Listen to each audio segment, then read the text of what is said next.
from a distance, but I don't know if it is him. Looks like you.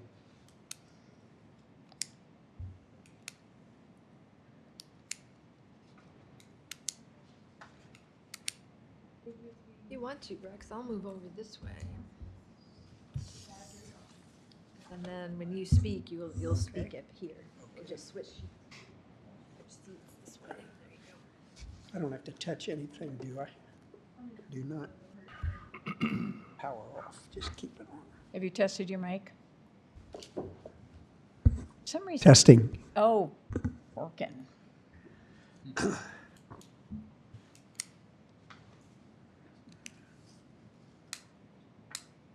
Yeah. Yep. You're. I like old school. I do. Law school, it was still old school. Thank you.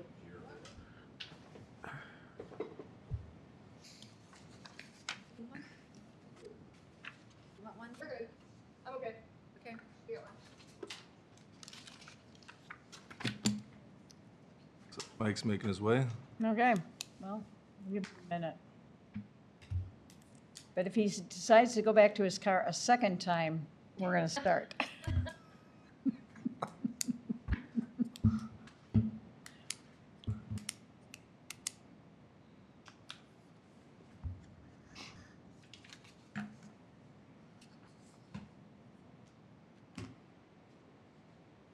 Mary Jane, on the unincorporated business by class type count, is that by zoning or in reality? No, in reality, that is off the parcel numbers. So each But- parcel number has associated with a type of class. Yep. And we sorted by property classes. But they're developed. That's the question. Correct. I excluded vacant land. Okay. Those should be like 102 industrial businesses, then 300 and some commercial businesses. Okay, everybody ready? I'd like to call the February 27th, 2024 meeting of the Porter County Redevelopment Commission to order. Please stand and join me in the pledge. Pledge allegiance to the flag of the United States of America and to the republic for which it stands, one nation, under God, indivisible, with liberty and justice for all. Roll call, please. Mike Brickner, Here. Jason Gilliana, Here. Bill Herring. Here. Ralph Neff. Barbara. Here. Ms. President, you have a quorum. Thank you. Do you want to go through the consent agenda? Just the list. Oh, read the list, sure. We have the approval of the minutes of January 30th, 2024, the financial report, and the approval of claims. Do we have a motion to approve? So moved. Do we have a second? Second. We have a motion and a second to approve the consent agenda. All in favor say aye. Aye.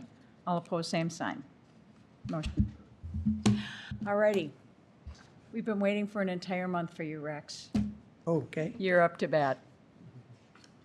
thank you very Do you much. want to stand or do you want to sit? I'm fine. Okay. I'm fine right here. Okay. Thank you very much. I appreciate the opportunity. Again, for those that maybe don't know me, my name is Rex Richards. I'm president of the Valparaiso Economic Development Corporation and also the Valparaiso Chamber of Commerce. And I have with me today our Vice President of Economic Development and Operations, who's been very helpful. She's been a part of our team for the last year, and her expertise is workforce development. And I felt that was one of the really important areas we needed to add because so many of our medium and small-sized businesses are having difficulty employing people.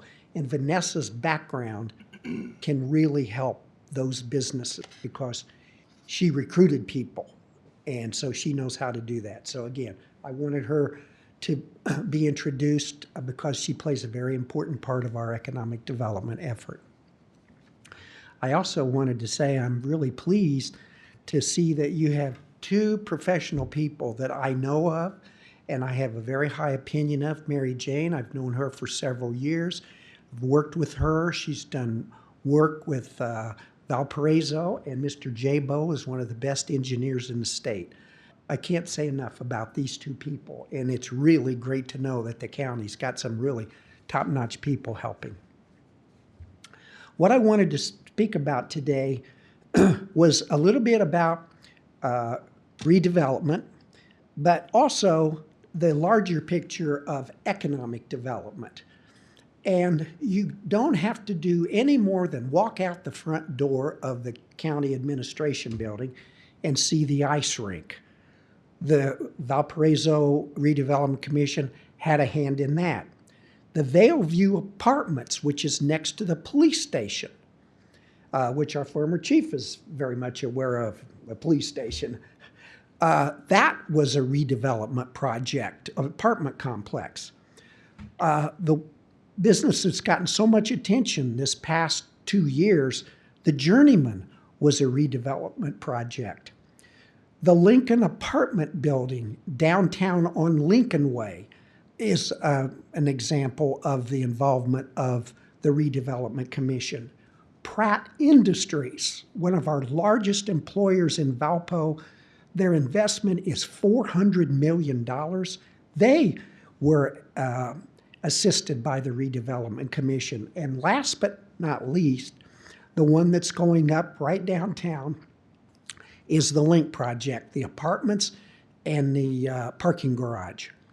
And last night, our city council approved a recommendation by the Redevelopment Commission to approve a $6+ million revenue bond to build a boutique hotel on the site of the old Boys and Girls Club.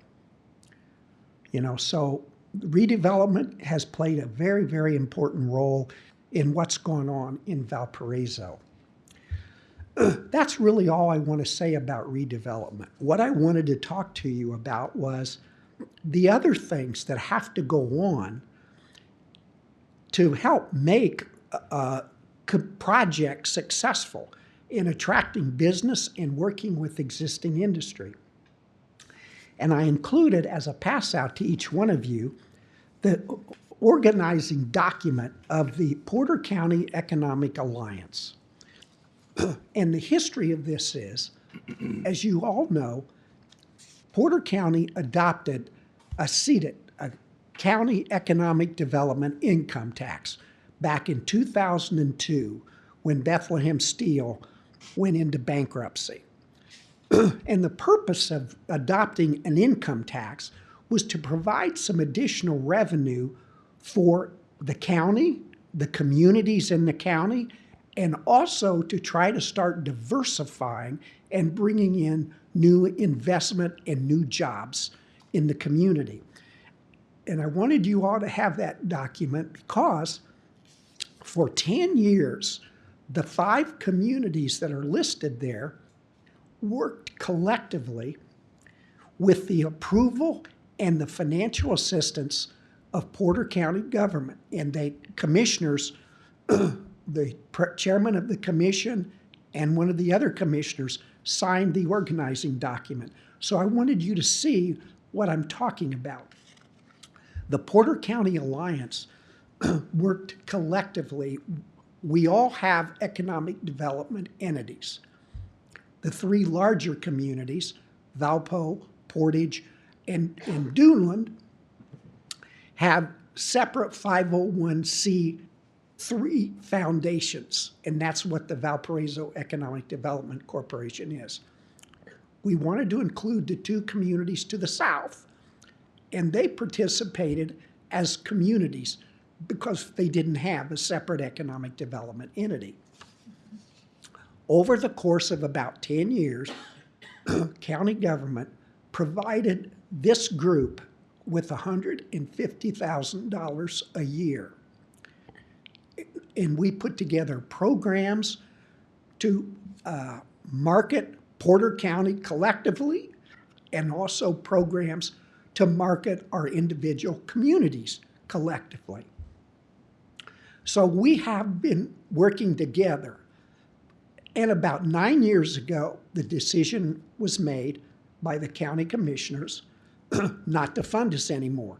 And I'm not here to ask for funding. What I'm here to say is, in the past, Porter County government had been involved with the 5 communities to encourage business development. We even included the Tourism Bureau as part of that. And of course, that's a pretty important entity since we're right on the lake and we do have the national park. I included, after that document, a 2-page flyer that listed one of the last proposals that the county funded. And then the very last page is a copy of the funding that the county gets for the county economic development income tax. Now, I couldn't get what the most recent draw was from the state, but I could get 19, 20, and 21. So you have an idea of the kind of money. Maybe, I didn't know if you were aware that the county gets money for the county economic development income tax, but they do every year, and then the county gets half the money, and then the other half of the money they spread out to the other communities. I think it's on a pro rata basis based on population. Either that or assessed valuation. So you can see the kind of money that the different communities are getting, as well as how much the county's getting. I don't know what the Portage nor the Duneland community is doing to fund their economic development, but I can tell you that in Valparaiso, we continue to get funding from the city to help our efforts in economic development. And I know that those funds come from the county economic development income tax. So I wanted you to see that the county does get money, and the county gets substantial amount of money, and has since 2002. And I wanted you to be aware that through our Porter County Economic Alliance, we really had a really great program working collectively with the county and our 5 communities. The things that we did as a collected body, we marketed Porter County. We went to seminars where site selectors were, who had projects that they were looking to put somewhere in the United States. The Indiana Economic Development Corporation, which is the state's main economic development entity, has regular projects and regular meetings. We attended those meetings and kept Porter County front and center. We had opportunities to host business prospects from Chicago who were looking to move businesses from Chicago to somewhere else. And of course, we're only 40 miles from the Loop, so we really got a lot of activity. One of the things that we did in Valparaiso with our redevelopment commission, we built a spec building out off of 49 and 500. And it's the building that Amazon built, or Amazon bought. Now, the Amazon, because they overbuilt all over the United States, they haven't executed using that building, but they've put multi-millions of dollars in that building, getting it ready to go. And I would say if we could put another spec building anywhere in Porter County, we would get prospects to come in and look. When we built that spec building, we did it for 2 reasons. We did it to attract business to come and look at Porter County. We had over 100 businesses that came to the community to look at that building. And the day that we basically sold the building, we had 2 bids. And Amazon was the one that won the bid. They wanted it pretty bad. If you look at what's going on in Lake County, which is a little closer to the state line, they're beginning to really have a lot of success filling spec buildings that they're putting up. It's expensive to put up a spec building. We had a company out of Terre Haute that put up the equity money to build that spec building. And one of the incentives that our redevelopment commission did, it shaved a little bit of the interest rate over the time that they were financing the building. We couldn't have built that building. That would have been a big expense. But to help a company that was making a multi-million-dollar investment in a spec building, you know, that really we thought was a very good idea. And we ended up selling it. We have someone now that's paying the full freight and taxes for a fully developed building. So, you know, that's something that can happen. One of the challenges that you all have at the county is the fact that you don't have the utilities. Most of the development, the large development in Porter County, is going to the communities because they have water and sewer. But I gave Mary Jane a tour last week about where our development is occurring. And the interesting thing is, a number of our key economic development hotspots are right on the city limit line. Along Highway 30, up on 49, and I think there's ways that the county, your redevelopment commission, could work collectively with the 3 cities that have redevelopment commissions. And of course, there's housing developments that are going on in South County, in both Hebron and Couts. So I just think there's an awful lot you can do, but you've got to be really creative. And with Mary Jane's expertise, she started a redevelopment commission over in LaPorte County. She has the understanding and knowledge to help you find your mission. And my suggestion to her and to you is that you need to sit down with the redevelopment directors in each one of the larger cities in the county. Find out what they need, how you could be helpful. I know there's always that desire to want to help the unincorporated areas, which is so important. However, you got to remember, where does the great bulk of the assessed value come for the whole county? It comes from the major cities.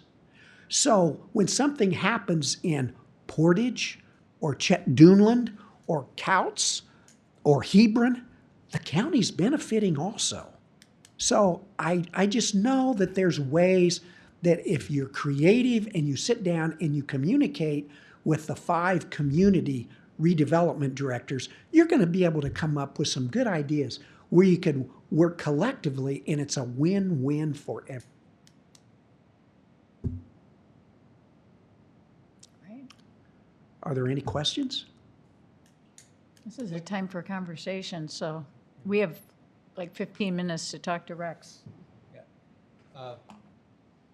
Wouldn't the likelihood that if you do something on the border of a city, that once it's developed, it'll just get annexed by the city? True, that's true. But again, if an assessment, if new assessment comes in to any place in the county's going to benefit too, because you're going to get the property tax. All boats rise. Yeah. But There could be ways, such as once you say get rolling and you get some revenue coming into your coffers, there might be a way you could partner on a major project that's taking place in Portage or Duneland or Couts. I'd leave Valpo last because, you know, you're looking at the whole county, and we've got 5 really good communities that development is really occurring.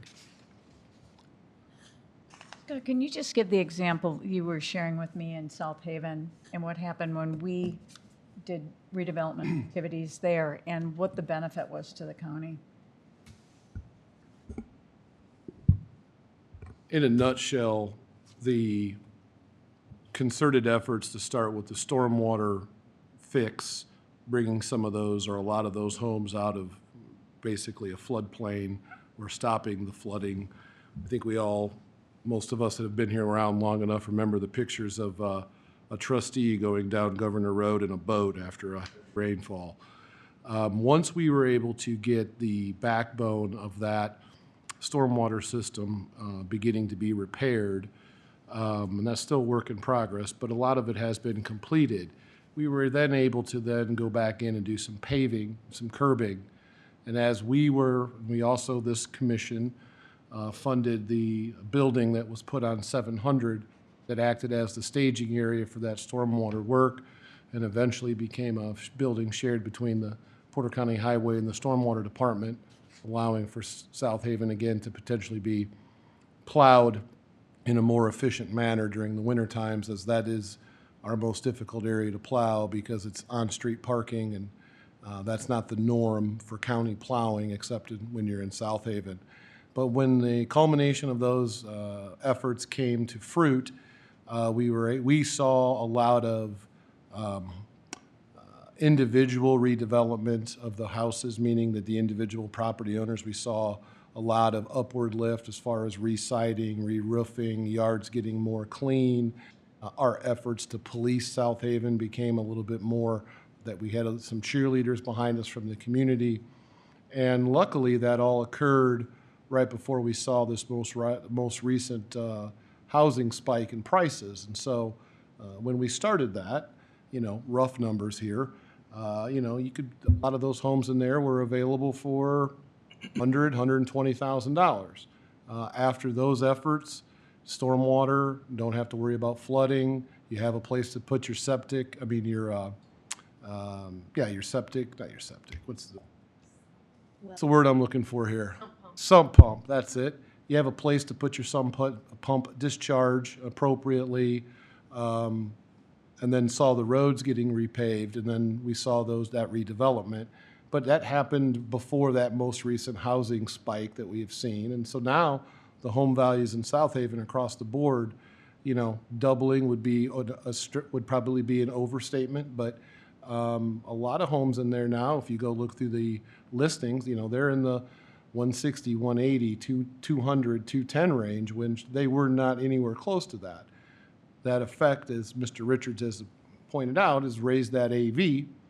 That AV has reduced the tax rate, and whoever was in the tax caps has probably got pulled out of, or as that entire tax rate changed, that's what happened. So we saw a significant boost to our assessed valuation, and in all fairness, some of it was the market. But the area was ready when the market was ready, and that's why we saw that kind of explosion in the value, and the assessed value for those homes. I would say that effort, and that's why in the last meeting we spent a lot of time talking about this area too. It's our most inhabited non-urban area here and in the state. So that's why it's things that we have done there have made those improvements. And that's why we moved out onto 6 in that corridor and started with that, really our first TIF district there on the corner of 149 and 6 to try to get that light industrial park to come to fruit. But that was kind of the history of how that all happened. I'm thinking also the extension of Willow Creek Road would be a huge game changer for Porter County and for the city of Portage. I know that is a long-term project, but that is really another goal that could be included to help the county grow. Yeah. Hey, Rex, have you, in your capacity, had any conversations around the double tracking and what kind of impact that you see it will have in the region and specifically Porter County? And where in Porter County do you see the benefits of that? Well, there's no question that the northern part of the county is going to benefit the most. One of the things that Valparaiso has done is the city has 4 executive buses, and those go in daily to the financial district. and it's a straight shot. That's really been a big boost in Valparaiso. You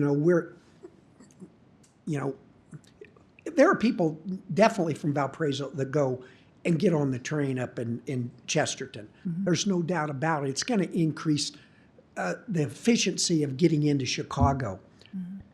But I think long term, you know, we're probably not going to get a train. Not that you and I are ever going to breathe and get it. One time there was discussion about doing that, and then those roles changed because of development that occurred down south.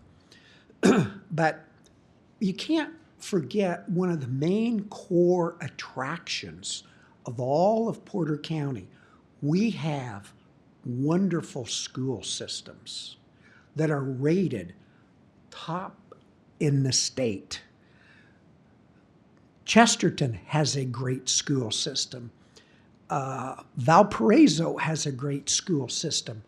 Our communities to the south have really good school systems. Washington Township, that's one of the main draws of people coming from the west.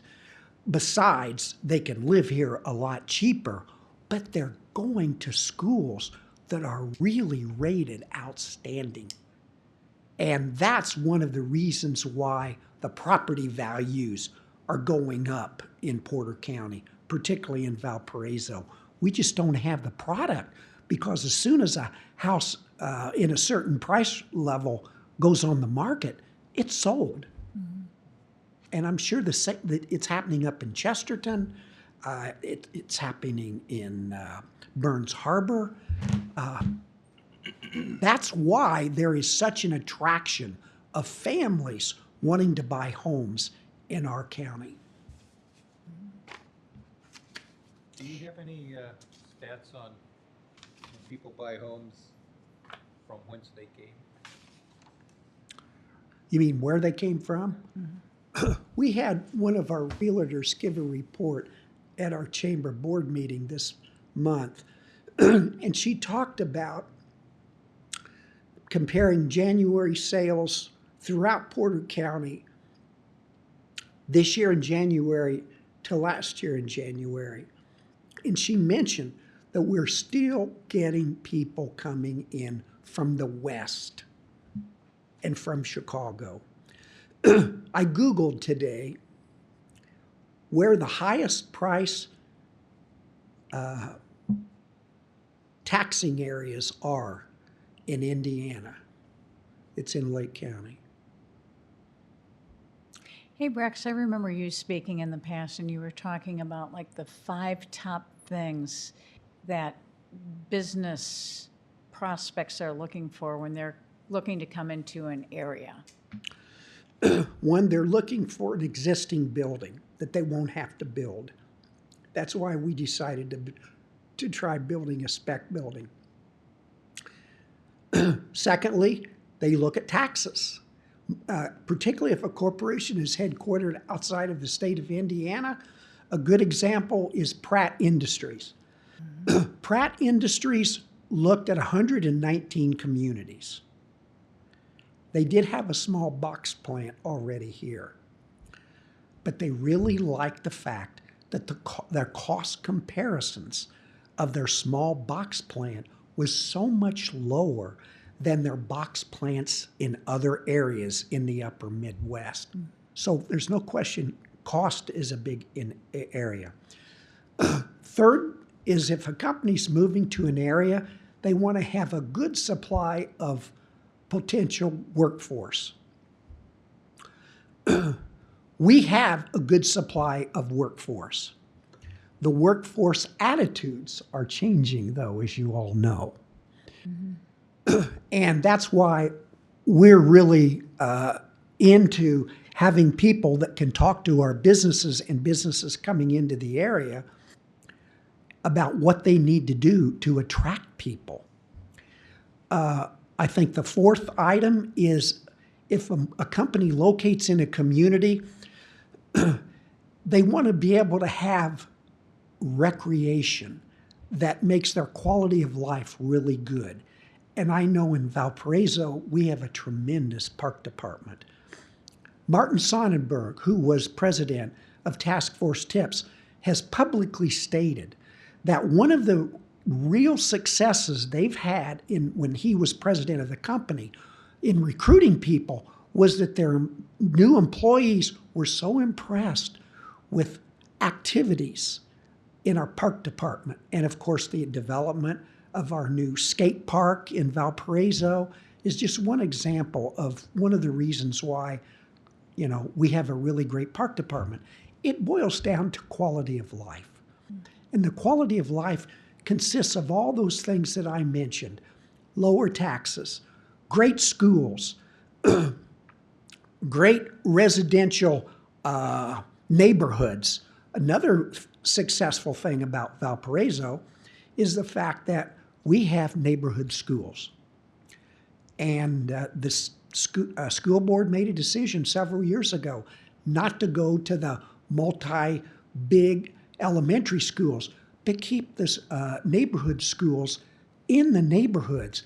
That helps elevate property values, and it makes the neighborhoods very strong. So I think I've given you 4 of the 5. I can't remember what the 5th one was. I don't know if you're aware, but there's an effort afoot to annex around 100 acres over on 49 south of Division on the west side. And I know that there is going to be light industrial. Do you have any idea of what they're hoping to put in there? Have you heard anything? Well, the city council heard those items Yeah, last night. right. I know there's going to, Family Express wants to put a convenience store down there. Right. There's going to be some acreage available on both sides of 49 that are going to be available. And of course, we are running out of good industrial space, good light industrial space. So that's why our city is very interested in getting some additional space. And as you can see, Highway 49 is a tremendous transportation corridor. Oh, yeah. So have you heard any whispers as to companies that might be attracted to that area? I can't talk about that, Okay. Everybody, So using that as for example, what's the benefit to the county for it if the city's already going in and annexing it? because you're going to, if a new industrial prospect yeah. comes to Valparaiso or to any other community, you're going to get the assessed valuation also, Sure. the taxes. Yeah, and I agree with, I could see the getting with these Yeah. other, They want utilities. Yeah. That, a major project needs utilities. Right. certainly, Right. certainly. So what's in our tool bag that's not in yours, right? From what would we bring to the table, other than the land, right? It's in unincorporated, and possibly advertising, obviously, with you, which we all want to promote. Yeah. County, I'm 100% I think it's, for that. I think I'm just wondering, you have, Indiana as a whole does not offer a lot of incentives. Tax abatement is a key. If you have a redevelopment commission, that can add a lot. So I'd say you have the power. The county has the power to give tax abatement to businesses that want to expand outside of the city in the county, and you have a redevelopment commission. I just think that you need to activate it, get it going, keep it going. And we certainly want to work with you. And I think you've got an outstanding person here who can help lead the way. We want to be partners. I agree. Yeah. Yep. Great question. Any others? Well, will you stay? Will I what? Stay for the next conversation, because Sure. Mary Jane did a little work to come up with a map of where our businesses are in unincorporated. And because, when you think about unincorporated Porter County?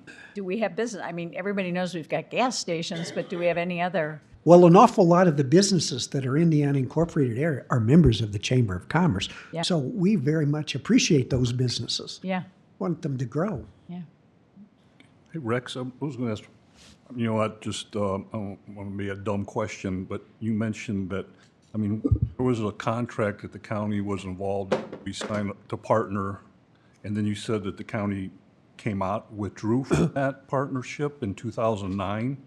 Don't- That's a 2009 or 10. Do you know, do anybody know why we did that? Well, I think Oh, I have no direct knowledge of why the decision was made. I think that occurred when Jeff Good was president of the commission, and I think they were looking for funds to support your organization. The fundamental issue boils down to we have never had an appetite to have a lot of TIFs or any. So this redevelopment commission doesn't have any true reoccurring money being produced by it. So the only money we are getting is coming from either lit or it's coming from the council in some other format. Back in those years, we were robbing Peter to pay Paul to make ends meet, not much unlike how we are now. And since we had a flow through from whether it was general fund or lit or wherever it was coming from to here, from here to this alliance. So that's the underlying issue with the funding, is that during the last couple of years, we were able to raise the funding coming to this redevelopment commission, why we have some cash on hand. That lasted a couple of years before even this year it got cut in half because the budget necessitated it. Because this 2024, the redevelopment commission here is getting $250,000 from lit. It's in the lit budget in one of the commissioners' budgets.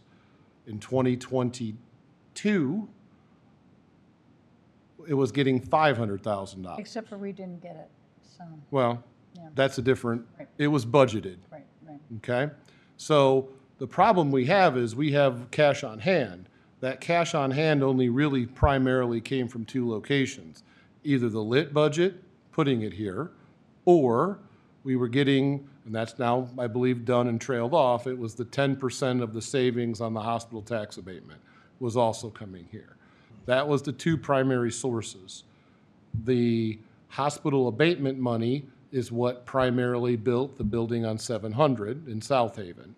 The money we now have on hand is basically the lion's share of it came from our local income tax. So when you're in Valpo or you're in Portage or you're in Chesterton and you have active redevelopment commissions, active also means there's been TIFs put in place.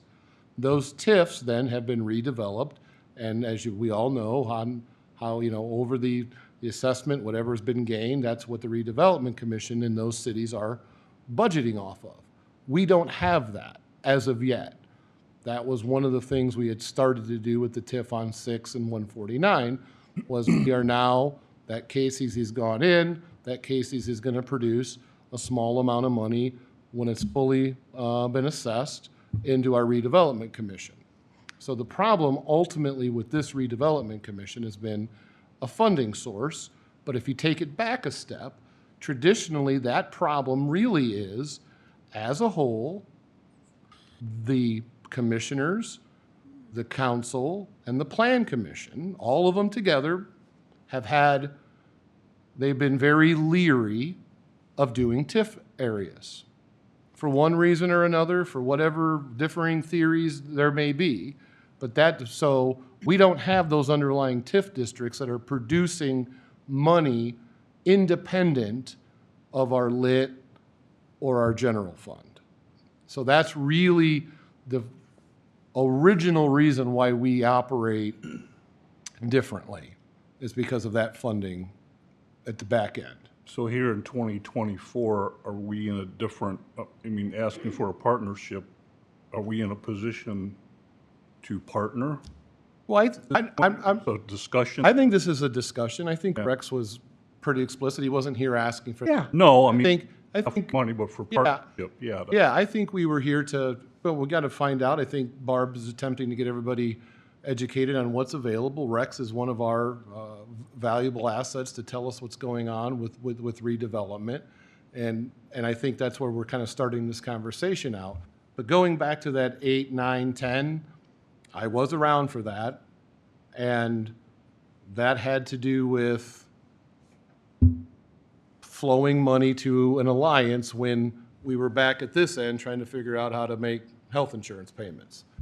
So, and that is really not a comment on the financial health of the county. It's these other places are able to do some of these things because they have their own budget.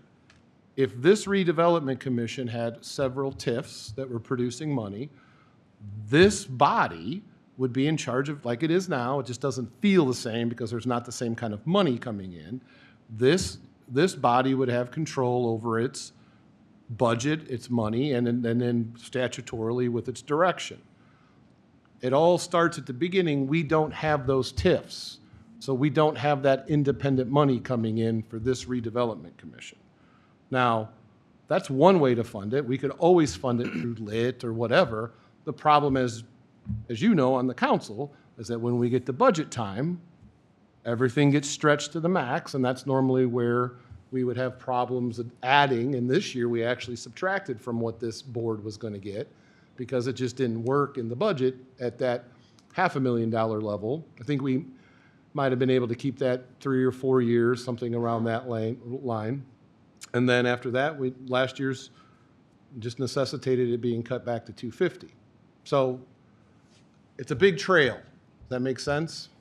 Yeah, and I don't want to get ahead of myself, but when we talk about reinvesting in our county, and the lit seems to be one of the taxes that are used for, redevelopment and investment, us being we are one of the lowest in the state. The lowest. The lowest. The lowest, I mean, and now, I'm not saying this is a place for discussion, but at some point, we start talking about, I mean, at some point, you have to reinvest in order to prosper and to maintain the quality of life. And that lit tax, something, again, it's not for here, but I'm just kind of putting it out there, because it looks like all communities benefit. Well, the lit tax, just to be clear, Rex did not say it wrong, so he said it correctly. Just let me say it a different way. We have our lit tax, and we're about 45% of it, of the overall take, because it's done by, it's either population or assessed valuation. I think it's population. But, as that lit tax moves up, okay, the cities and towns come with us. So let me just say this because it's confusing. We technically have a 50 basis points lit tax, okay? 0.50. 25 basis points of that, we don't see. That 25 basis points, or half, pays the RDA dues of $3.5 million, and the rest goes into additional homestead credits for the people that own property in this county. The other 25 basis points is what's split up between the cities and towns on population. I think last year's our lit was somewhere a little bit over 6 in that range, the total amount that the state said we should expect, okay? It could have been a little higher. I think his numbers here are correct, but I'm not sure they don't include when they give us the supplemental lit a couple years later, and it technically is from 19 or 20 or what have you. They seem to do that every couple of years. They get us equal with whatever they've held back. But ultimately, from a lit tax standpoint, all the cities and towns in this county are running off of 25 basis points of lit. At 50 basis points of lit, we're still the lowest in the county, not the county, the state. So in reality, we are microscopic across the board as far as our local income tax goes. And just before anyone asks, there's special legislation, okay, that originally, when that second lit was passed, that made it into I know unsurprisingly, we didn't want to pass a tax, okay? And the state had to give us that carrot, and that carrot was, if you pass it, you're going to pay the dues, and all of it's going to homestead that remains, okay? So we produce probably $10 million of additional homestead credits based upon the lit tax, okay? And if you look at your property taxes, you'll see $120, $250, whatever it may be, was additional homestead credit. So to your point, yes, we are extremely low, and half of what we get now is reducing the cost of ownership of property in the county, which is helping redevelopment across the county. Don't get me wrong. It's reducing the cost of those overall property taxes, okay? But nevertheless, that is our true lit circumstance. So the goal is look for a balance then on how to reinvest and keep, people are coming here because of the low taxes, but at the same time, I think we need to invest in our. Yeah, I mean, it's something to take a look at, Yeah. and Do you by chance know if every county has some sort of a RDA that they are committed to supporting? Or is it just us in Northwest Indiana? oh, there's other counties that have regional development authorities. It's not just us. Okay. And they're all different and unique on how they got them passed and how they got the legislation passed and how they got those dues paid. But yes, We were one of the first. And then once we started ours, then other counties, they wanted to duplicate what we did up here. for different reasons. Yeah. Whether it's down total southern end on the river or somewhere different depending on where they're at. The geographical locations controlling. Ours was always about the north end and eventually became trains and planes and things like that. And that was the heart of the push for that economic development. But that's why this feels different. And that's also why we have, for us to get activated and to really do things, that's why we had that tiptoe into the first TIF in South Haven, was because traditionally we haven't had a large appetite for TIFing. Okay? Now, that may have changed, that may not have changed, but we haven't had that large appetite to go in. We could have done that to the hospital, and we didn't. We could have done it to the hospital and the adjoining development, and we chose not to. They got tax abatement instead. That's what we chose to do at that the leadership at the time chose to go that route. That held the tax abatement held some of that assessed AV back for a couple of years, and as that came online, because tax abatement over 10 years isn't just equal, it has a schedule to it. And then we saw that, and that again increased the AV, brought the taxes down. But that would have been an example under a different theory if that would have been TIFed, that and the adjoining development that was supposed to basically support that hospital. That cornfield was probably $1,800 assessed value before the hospital bought it and put a hospital on it. Now it's probably assessed at $110 million, something along those lines. So, but in fairness, that would have funded this. That would have given a trail of money to be able to have a fully activated board that had money to go do things that was reoccurring, okay? That couldn't have been diverted into a different direction because of need or necessity. We haven't done that.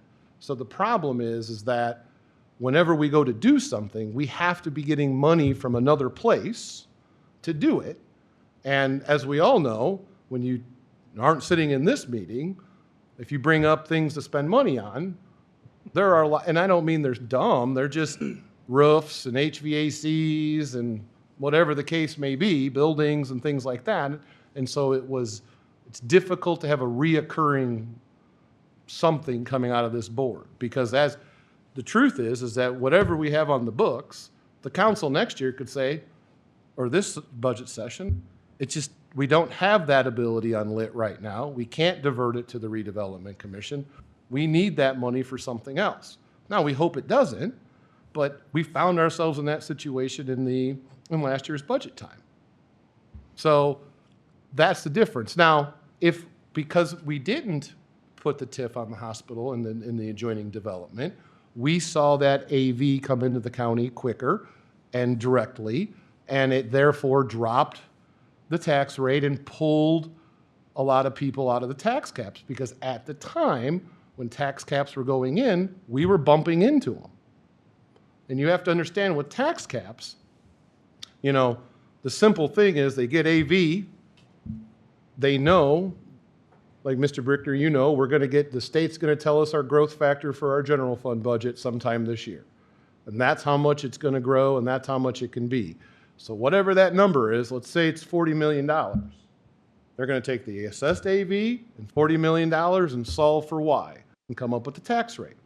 Well, when we did that, and then that's the tax rate, the tax bills go out, and if you bump over the tax caps, that money just disappears. And so we know a number we can go to the auditor and say, how much did we lose to tax caps? And there's a figure. But I know Portage is offhand, it's around $2.5, $3 million. Well, $2.5 or $3 million to Portage that you're not collecting because people are hitting the tax caps is a big hit. So at the time, we can agree or disagree now, the thought was we'd be better off having that AV come online and pull these people out of the tax caps. Now, you can make the argument, and it would be a sound one, that, well, no, we should have TIF'd this corridor, maybe down to Meridian, captured it, and then had money to go back and develop it. The problem would be, are we going to take money to go redevelop this area? Can we afford that? Even though this is going to pay the dividends of assessed valuation and things like that going in, because we know we're diverting it from the general fund over here. And as a county, that is the argument we have been stuck in. And at times, we've had very boisterous opposition to that. But that may not be the case now, but that's how we got to here. And that's why we have one TIF. And right now, that TIF has one Casey's in it. And I think that's why we were looking at, we need some revenue, right? Right. Taxpayers for it. It's probably not going to happen. Right, and that's why we, Trying to put a little and we started there. and see what can we do up there. Yeah. To promote it a little bit more. And so we had some seed money coming from LIT, and that's why, and the hospital money was there, and that's why the 700 building went up. Plus, we redeveloped a site, cleaned up a site, fixed a stormwater problem, made our construction costs better, and then made plowing better, and put a nice building in South Haven, which helped everything. So there was redevelopment attached in the idea to that. So, And even from the aspect of Rex's ideas on that end of it, right? If the county is truly going to be the one that can grow this on our end of it, and then to be a benefit to these other communities, well, we'd love to hear some examples of how can we help that TIF, right? How can we grow? Sure. That?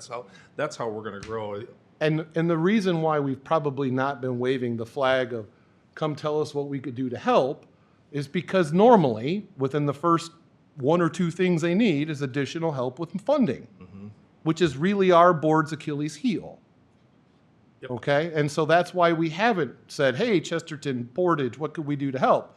Now, if it was non-financial, property swaps, we need help with this or that, there's a zoning question, we own this, we want to swap it with you or sell it, those things we've always been open for business for that.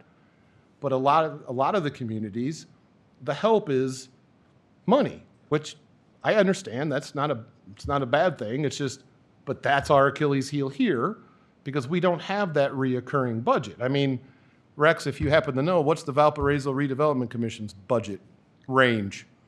That's kind of a deep, dark secret that I don't know. Okay. So you don't know you don't know what the Velvet Well, I'm not a city employee. is. That public knowledge or no? It's public knowledge. We could find out if we looked on whatever. But my point is that like in Portage, It's probably bigger than ours. oh. But in some of these cities or towns, in all fairness, the Redevelopment Commission's budget starts to not rival, Right. but starts to look like the general fund budgets, Right. okay? Carmel, Indiana has, in the last 20 years, they have totally rebuilt that town with redevelopment projects. Yep. Well, are we ready to look at the map? Okay. I think Meredith can put that up on the screen. It works very well, but Chuck from the GIS office helped prepare the map on your screen and the map that's on the wall. And the way we prepared the map was we looked at unincorporated areas in LaPorte in Porter County, and we used the property classes. We removed all vacant land, all residential parcels, and we came up with the map that's in front of you. The red hash is industrial land, and the green hash is commercial land. It's hard to see the green hash. It shows up a little bit better. You could see it better now. I mean, you can see it a little better now, but, and what. Yeah, we can found- see it on our screen here. And what it, And be able to see it as well up there. Just tell me where to scroll if you need me. okay. And we were able to tally 322 commercial businesses, and those range from auto sales and service, car washes, convenience stores, drive-in theater, walk-up banks, financial institutions, restaurants, golf course, health club, marine service facility, medical clinic or offices, motels, hotels, cabins, food service of other kinds, small retail, theaters, truck terminals, and warehouses. On the industrial, we came up with 102 industrial. They're grain elevators, landfill, light manufacturing and assembly, mines and quarries, other structures, small shops, truck terminals, warehouses, and some vacant land showed up. Mary Jane, what was the other structures, I'm assuming continued, that had 76? I would have to go to the list to tell you that. I don't remember. Okay. But something we could do too is keep in mind, these are just property classes that came from the tax parcels. That's how they're classified in the tax system. So we could actually, if there was an area of interest, we could drive out there and look and identify them and tell you exactly what they are.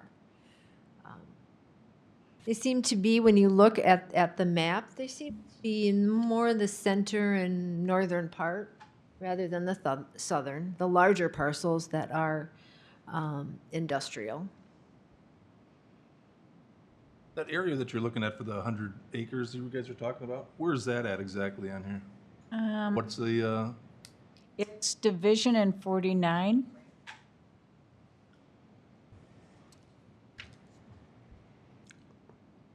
About where the expo center is. Right, kitty corner to the expo center. oh, okay.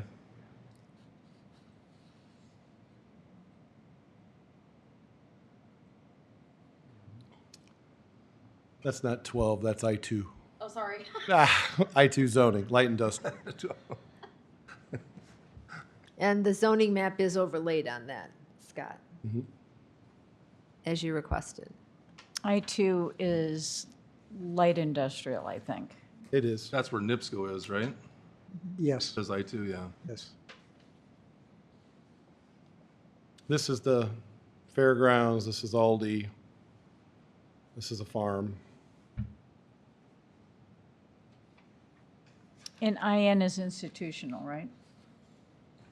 Yes. And I1 is in light, no, what industrial is that? That might be heavy industrial. I think that's part of Pratt's business. Yeah, I think so. Yeah. And then Pratt doesn't show because then you're in the city. So the Pratt zoning would be Right. different. Right.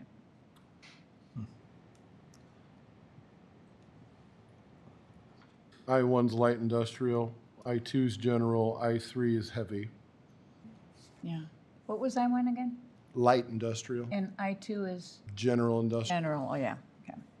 My guess is not a smokestack difference, it might be an outside storage difference. When you get to I-3, then you're at a smokestack. That's the difference there. Okay. Pratt needs a smokestack. That's why, whatever it's in the city, it's at the higher industrial use. Well, like Rex was saying too, the utilities are key, you know, that would be the next thing to dial down to maybe is these industrials, do they have utilities there? You know, because that's usually a huge expense on the front end of this stuff. Well, if you go down to where that I-2 is now for NIPSCO, we don't have any utilities there. And we don't have utilities, so if there are utilities there, Valpo sent them over, which might be the reason why the annexation's occurring. Because normally, the utilities are attached to a no remonstrate annexation agreement. Can we now scroll over to where the Willow Creek extension is going to go? So we can see that?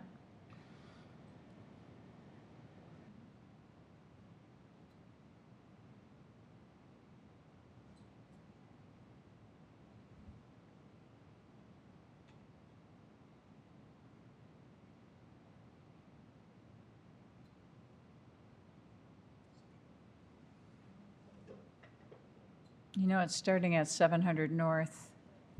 You gotta go that way.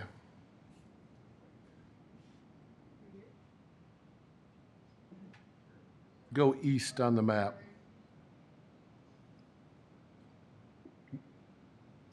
Go up a little more. We gotta find Willow Creek coming down.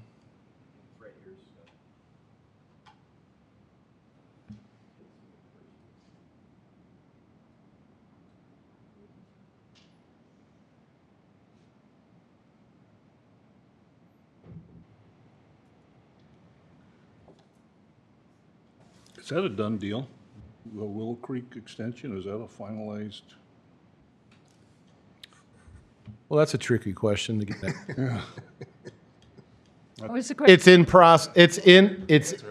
What's the question? Is that, is that the Willow Creek extension a done deal? I mean, is that a, Oh, absolutely. it At is? least phase 1 and phase 2. Yeah.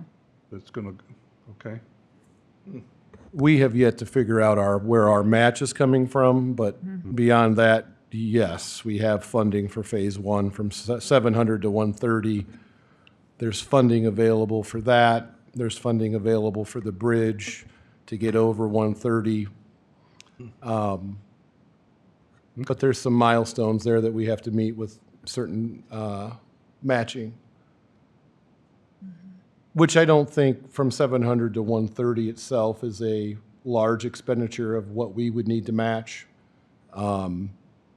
And that's really the first leg. The second, at this point in time, the bridge, obviously, the estimates are a little old before we had the spike in inflation, so So the property's been accumulated and everything? we haven't got that far.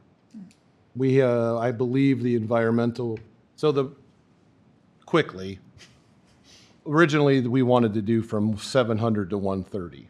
Right. Okay? Either the state or the Fed said, no, you need to go all the way to 30, at least on your environmental.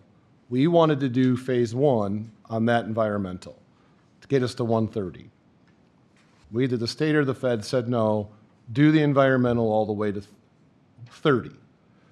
That report obviously took longer. That meetings on the environmental to get the clearance done, I believe, is maybe fall or spring coming up to have that. Once that environmental is completed, then we're going to move on to the next step.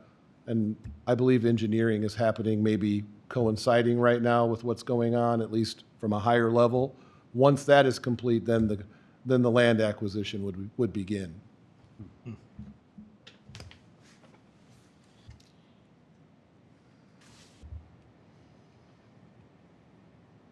Did we find Willow Creek?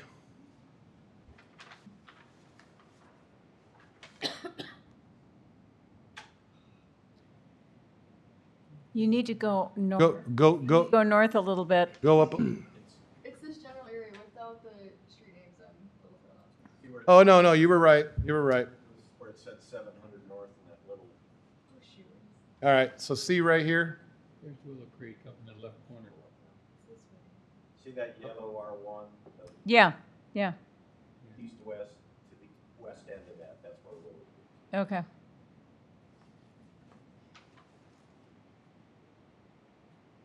Okay, Yes. Yeah, that's Cardinal Crossing right above the 700 North.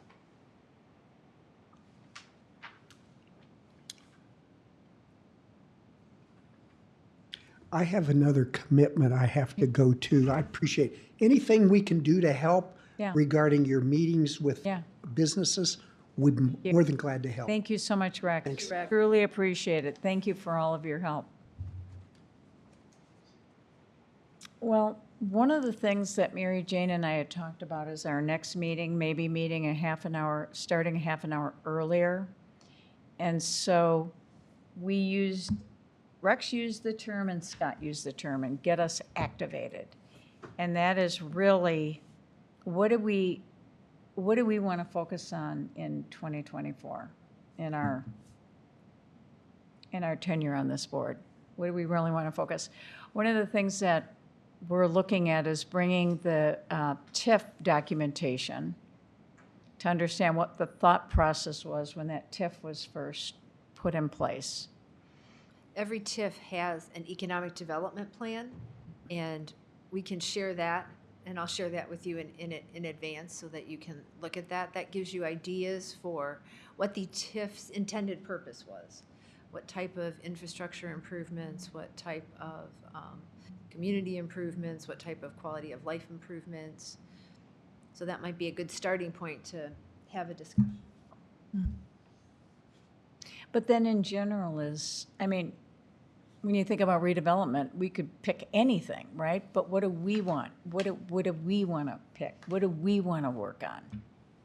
And really, there's no track right now. So it's just really about us creating a track that we're going to run on this year. What do we really want to focus on? One of the things I still am hoping that we can do with potentially Rex's help, and I had talked to him about this before I ever even got into office, is how can we reach out to the businesses? And Rex thinks we shouldn't just restrict ourselves to unincorporated Porter County businesses. We should, but it's like business owners, whether they recognize it or not, they're on the bleeding edge of the economy. And they're making little micro shifts constantly depending on what they're having to deal with. They don't even know what they know. They don't realize what they know. But we in government tend to lag far behind that because we're not in their shoes. We're not working in their shoes. And I mean, Bill will tell you, he's actually mentoring these small businesses now too. And they're just at the forefront of what's happening in the economy. And they're like a bellwether of where the economy is going.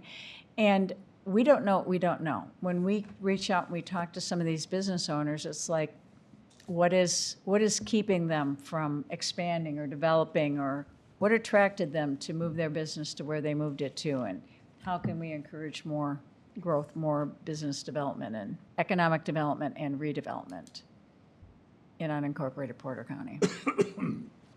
And some of the suggestions that we talked about was like having like a business roundtable, maybe once or twice a year, just invite the businesses to a location and just have a discussion. Ask those very questions and see what kind of information that they can share with us. And maybe even if we want to focus on our current TIF, focus on the businesses. And somebody at NERPC even suggested, don't just invite the businesses, invite the residents. What do they need? What are they feeling that they're missing? We met with Jenna Ray Kane at the at NERPC, and one of the things she pointed out is to invite the customers of the businesses. If we invite businesses, ask them to invite their customers, so we can find out what the neighborhood needs. And just this is a segue into we've completed the income survey and we've submitted it to Okra for their review and approval. But because we did not have access to utility addresses, we ended up using the tax parcel list, which meant that when they didn't respond to the survey, we couldn't dial a phone number. Our next step was go to door to door. And I thoroughly enjoyed the Saturday and the Sunday afternoon that I spent going door to door.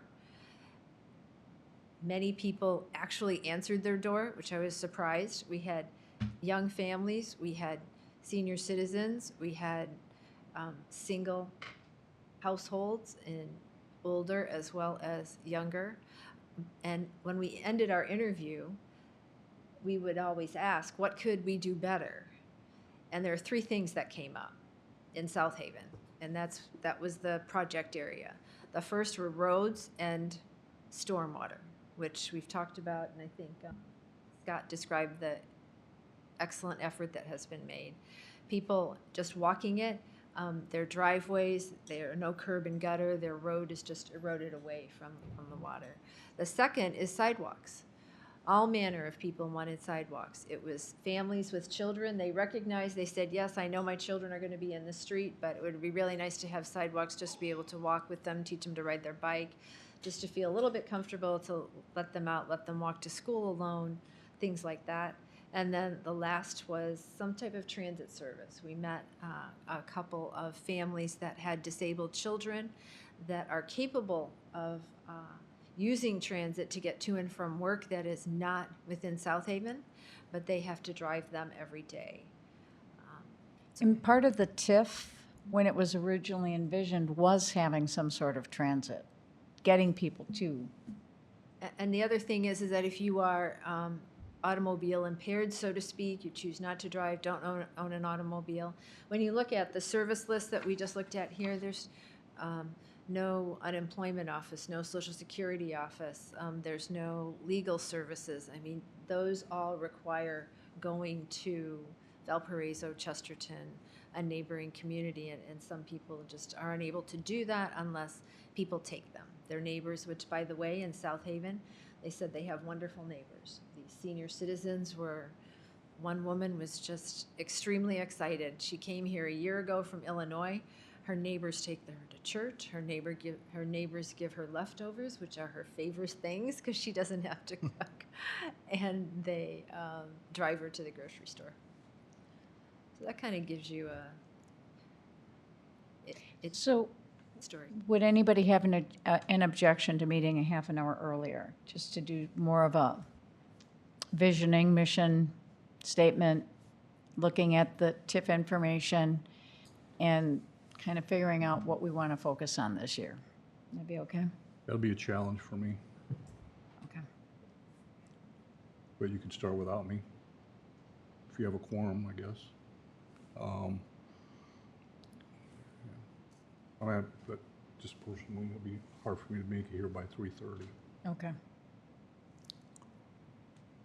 We will definitely take that into consideration, Mike. We don't want to leave you out. I'm just wondering if we maybe want to do it on a different day because we bump up against the council meetings. Yeah. Oh, yeah. We could certainly pick another day. Well, and before we have that meeting, what I would suggest too is, I'm going to go back to what I said earlier. Our Achilles heel is funding, okay? So to me, the discussion really, my opinion would be, how would we ever grow the funding here? Because we can go out and hear sidewalks and transit and all kinds of things, but we don't have the money for that right. So one suggestion would be, let's focus back on the TIF we started, Right. and let's figure out a way, if at all possible, to contact the developer and see what we could do to potentially move that along. Now, we had some ideas at the end of maybe last year or the year before, and some of those we could rediscuss, but some of it was, what if we figured out how much it cost and we got that concept plan done, okay? We worked with the developer to figure out how that was, who was paying for it, who was getting paid back, but ultimately, right now, that light industrial area is at a significant, got its hands tied behind its back, because even if Amazon showed up and said, we want something, or whoever shows up, there's not even a concept plan of how much space is available, where the stormwater would go, where the road cut is exactly. And so the concept plan doesn't, but as we all know, anyone that's gone out to buy property, to walk out to a 40, 50 acre field and said, yeah, this is going to be an industrial park, that doesn't move the meter very quickly. But if we could get some start there beyond the Casey's, then that produces the reoccurring money to this commission, that then it's much easier to say, you're right, we need some north, south, east, west, main sidewalks in South Haven. We've talked to this and that, and we're going to supplement something to help with some transit. But all of those things need funding, and until this board has something reoccurring, it's difficult to go too far out down on those lanes because, again, that's the Achilles heel. Right. The one thing, and when we were speaking to the woman at NERC is we could potentially find funding like for sidewalks. We could potentially find some sort of funding for transit. Now, I don't know. Now, we've tried. Really? We've tried. Stu did a few different, did the transit grant, did some sidewalk grants. But the problem in South Haven, to dial down on sidewalks, is it was developed with no sidewalks in mind. So it's not only sidewalk, you got to go buy the right of way. Okay? And a hope that in the different areas, it allows for enough space to have the road, a sidewalk, and enough driveway left for a couple of cars to get in. So we have attempted those in the past. We haven't been as fruitful, but again, some of it's the match. So my suggestion would be this board becoming activated is really identifying a reoccurring funding source, whether it's TIFs or somewhere else, that allows this board to have money to make a long-term plan. Okay. Right now, we have, I don't know, $1 million on the books, but that could be it for 5 years, or we could get another 250 next year.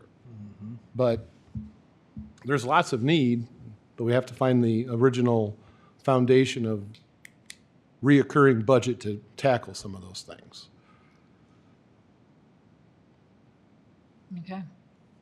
That sounds like a really good idea, Scott. Well, do you want to look at a different day? Excuse me, have you ever reached out to the owner that we did do the TIF for? Have you spoke with him at all, or no? I've never spoke with him.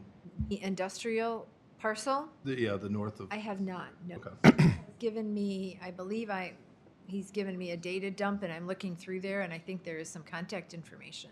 But Yeah. it'd be interesting from his perspective, is it just advertising? You can get into 100 different things for it, but, maybe he knows right off the bat what he needs to get it started. Well, why don't we have the next meeting and we can, I think, do we need an extra half hour if all we're doing is just focusing on the TIF?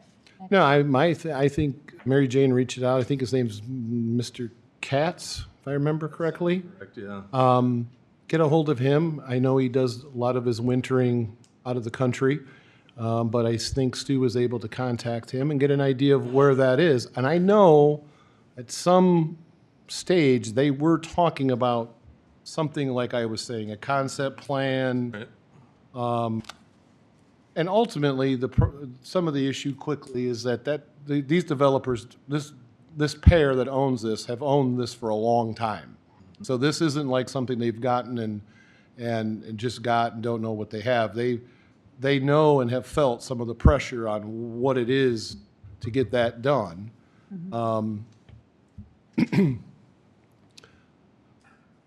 Some of it would be the utilities, because that would need to have sewer probably coming out of Portage. And so we would need to figure that out, or it would have to be concepted out differently as far as what it would take to get that light industrial park in there. Right. But also don't forget, South Haven also has its own sewer sanitary district, so there's that to be at play. But work through the utilities and see what maybe that idea of a concept plan to be able to show something to somebody who says, no, I'm a little bigger or smaller, I need half of this, or I need 3 of these. Because ultimately, they're always looking for that first anchor, the first one to come in to get it started. Well, I remember a couple years ago, Stu Summers showing me a concept plan. Where it actually showed that, it showed transit within the industrial park. There was some sort of concept plan at one point.